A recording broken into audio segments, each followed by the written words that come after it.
Hey folks, welcome back. So today we're going to take a look at, and we'll talk about HopUps basically, and when you think when we should be changing them.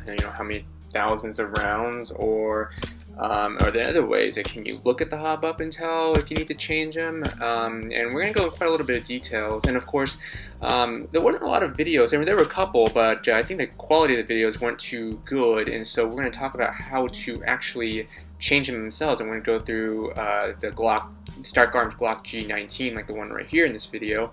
But we're also going to go talk about how to change the WE, the M4 AR-15 platform HopUps, and as well as the WE Glock 19, or sorry, Glock 17, and all the lines anyway. So let's start. Alright, so first up, this is the good old Stark Arms Glock 19. This is actually the tan version, as you can tell by the lower frame. This one's, I had this since 2015 and have put through about 8,000 to 9,000 rounds in it. So it's quite a bit. This is actually very similar, or at least should be very similar, to the Elite Force G19 that you can find available currently on the market. But this one's no longer available. But wow, that just looks great. This old engravings on the system is just wonderful.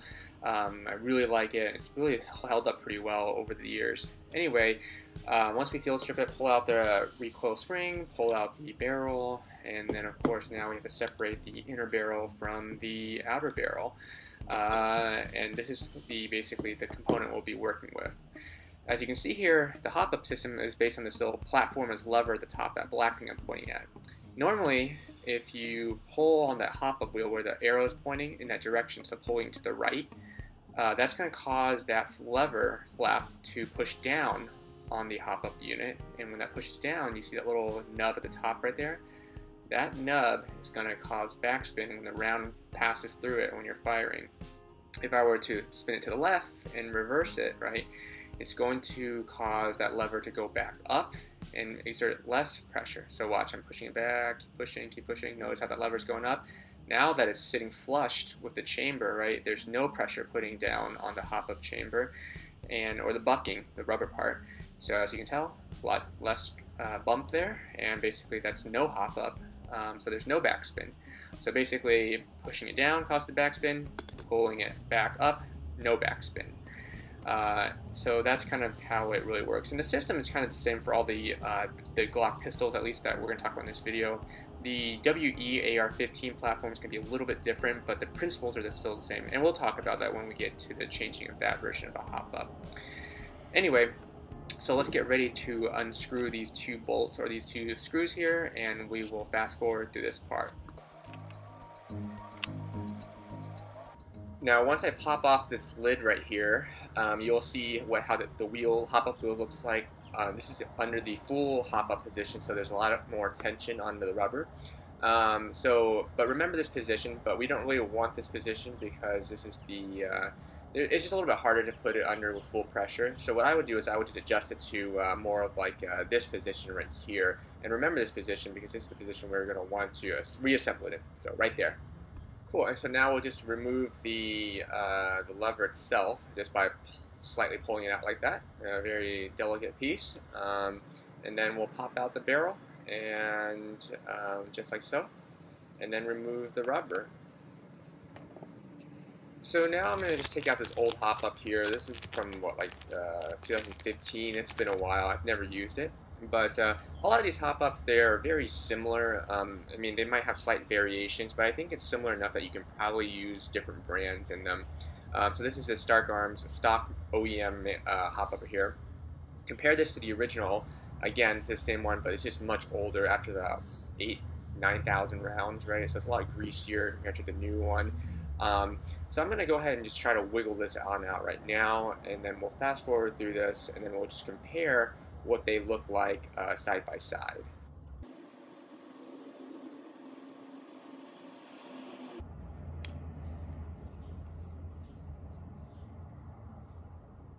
So as you can tell side by side, it's very hard to actually tell in terms of how worn the HopUp bucking is. Yes, one's much greasier, one's dirtier, but if you decide, regardless of which angle you look at it, it's not like you can tell that little bump whether that was much worn or not, right? They both look like they're the same, really. Um, so visually, you will not be able to tell the difference by inspecting it visually to see whether you need to replace the hop up, because those are such minor differences that you just can't tell. So the only real way to tell, basically, and it's much easier really, is if you just witness the performance itself. So something like this start ground right here can usually to go about up to about, I would say in my experience, about 75 feet, no problem. Um, with this hop up fully dialed in, it can go out that far. But once it's starting to be worn out, even on the full hop up setting, it only reaches out to about 65, and it literally hits the ground at 65 instead of being able to hit a target standing at 75. So if you start noticing diminished ranges on your guns at further distances when the hop up is supposed to take effect, that's when you'll know that you need to change it, basically, rather than actually looking at for visual differences, which you probably won't find any. Now I like to use this Trader Joe's product right here to help basically wipe down the grease and everything like that before I actually reassemble the barrel. Again, I'm not going to be touching this for a while, so it's nice to do this. Nice little product placement there.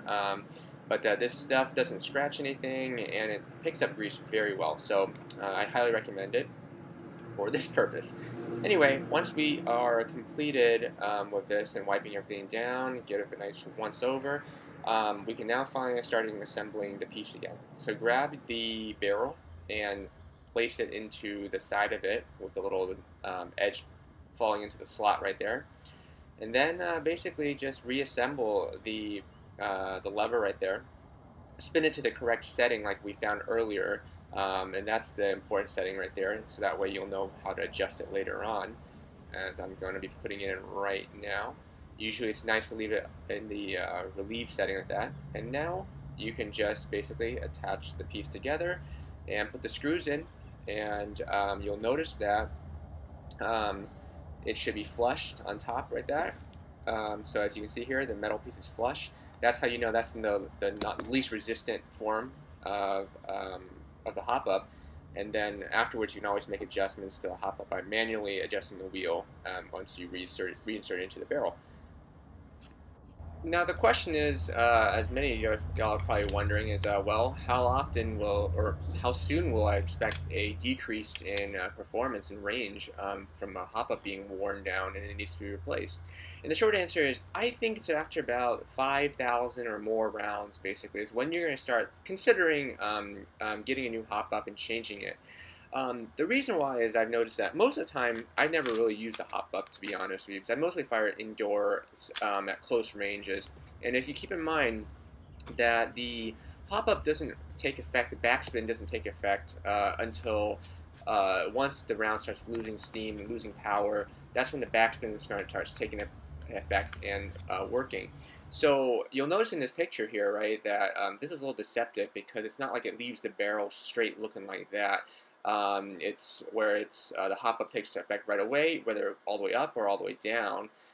That's in one of the manuals for the Glock. I think realistically, in my experience from what I've done, is that it looks something more like this, where it has regardless of how you change the hop up, there's a straight path where it makes minimal deviations until you get past to a certain range. So for something like the AR platform, where it has a higher velocity, the hop-up effects starts taking a roll further out, more like the 70 feet and further. Where something like the lower velocity rounds, like the Glock, it starts taking effect at 50 or further feet out there. So that's kind of how you'll know when those hop-up takes effect. And so based on that, that's when you'll know when you'll start having results. So the ones that I have been using to hop up, so like my M733 here by WE, custom version, of course, had about probably 10,000 rounds by now, and the hop up is pretty shot. I've actually used a hop up or fully engaged a hop up in this one earlier, and we'll start changing this in a little bit, but.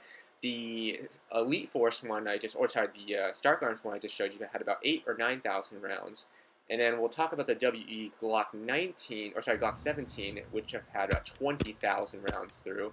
It's pretty much retired now, but I think at this point that one's pretty much mush, and you'll see in a little bit what I mean by it. Alright, now we'll do the same thing and replace the HopUp for the WEG19 right here. Pop everything off. Look at how worn that is. That's full HopUp right there in the full HopUp setting, and yet I'm getting no backspin, so rounds are dropping out at 65 feet and hitting the ground. This is a HopUp that's about 9 years old now, and so it is worn. It has never been replaced until today. So let's see how this looks like. And when I pull that out, obviously again it still looks dirty and oily just like before. But this one fell off much easier because look how torn that is. That HopUp is shredded. That green thing is just from when I use paintball rounds. But anyway, look at that. That thing is. That's why when you chamber around with this thing, sometimes the HopUp is so badly damaged that it actually falls out of the barrel. It rolls out of the other end of the barrel. So this is again after 20,000 rounds. After 5,000 rounds, you might lose some effectiveness, right? And it would be worth replacing. But you can keep it as long as you want, and it will still fire again within that close range of less than 50 feet, fine. But just see this comparison here, how beaten down this is over the years. So eventually, if you don't engage your HopUp, you can still use it and fire close range, but just know that eventually, like of all things, right, over time it just gets worn out, and even if you keep it oiled, right, it just still gets damaged and needs replacement. So now this is the Garter HopUp. Again, I've had this HopUp for years, I just never used it. It was sitting around as a spare part, so you can still use it, and I'm going to put it in right now, and make sure it fits appropriately where the nub is supposed to fall into that little groove in the barrel, like so. Locks into place, and then I just push it in there. There we go, and it should be good to go. And then you repeat the same process. Make sure you line up that little edge of the side of the barrel so it locks in place, and then just reassemble as usual.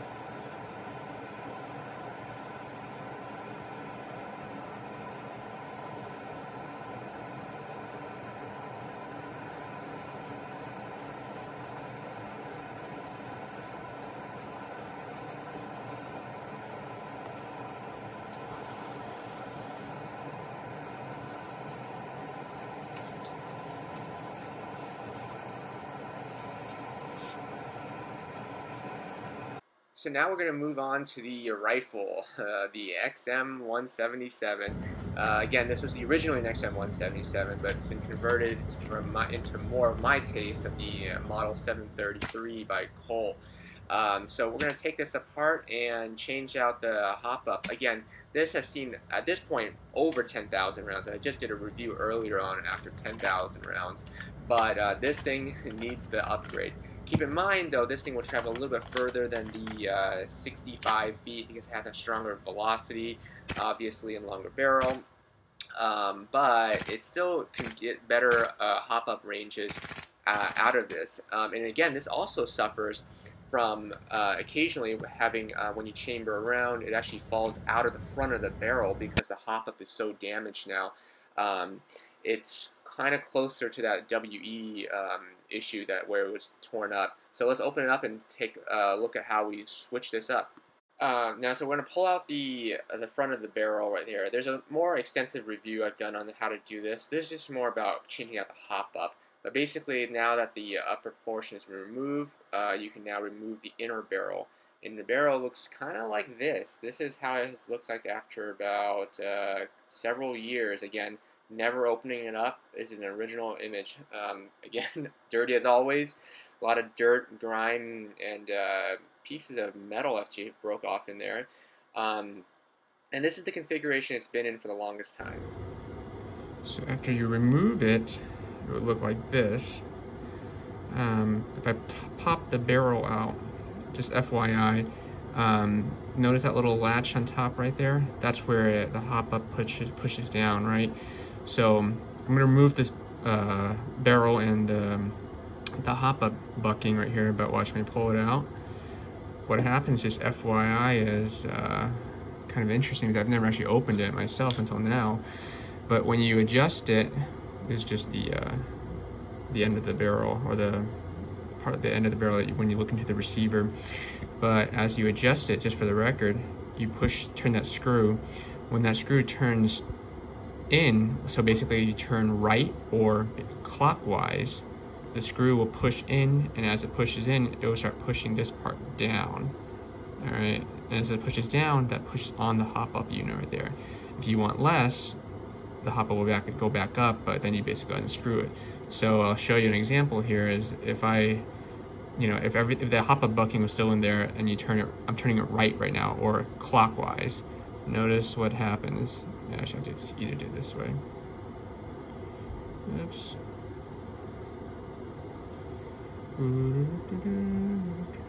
See, notice how it's getting pushed down? There you go. And that would push down on the hop-up unit. To reverse that, I guess turn it counterclockwise or turn it lefty-loosey, and that's the exact same reason. And then of course, because the hop-up's not there, it would normally push it back up though. Anyway, so that's that one right there. So I'm gonna pull this out, and now interestingly, when you compare the old hop-up on the left with the new one right here on the right, they are a little bit different, even though they're both made by the same manufacturer. The one of the orange chalk and stuff is the old one, and as you can tell, the bucking, the part where the causes the backspin is slightly different. One's kind of a this new one's kind of like a squarish shape, as you can see there, and this old one is more like a kind of just like a round bar, as you can tell on the left right there. So even though they're both by the same manufacturer, I don't know if they're different generations and different design upgrades that they've made, but they're both by the same manufacturer, and I'm sure they'll both work just as fine once we change them. The only difference, one is a little bit worn, obviously, if it's seen a lot of rounds, and then the new one will replace that. So now basically this follows the same principles as the other WEs that you saw before. Just replace the hop-up bucking and put it back in. In this one, in some ways, it's a little bit easier because you don't have to worry about the finicky wheel, hop-up wheel, or anything like that. This is just like a screw. So again, just place it back in and then close it back up. The only difference here I want to point out is you want to make sure that the hop-up seats well inside the chamber, meaning it should look like more like this right here. As you can see, the hop-up is perfectly in place and fitted well into the chamber. Before, it looked kind of like this, where it was a little bit sloppy, as you can see in the upper image right there. That hop-up was misaligned, so that little square knob, that nub on the side, wasn't perfectly aligned with the inner hop-up chamber, so it was kind of protruding out. So that looked totally lopsided right there. So as long as that's the case, not the case, you should be fine. So there we go. Very similar across the board, though.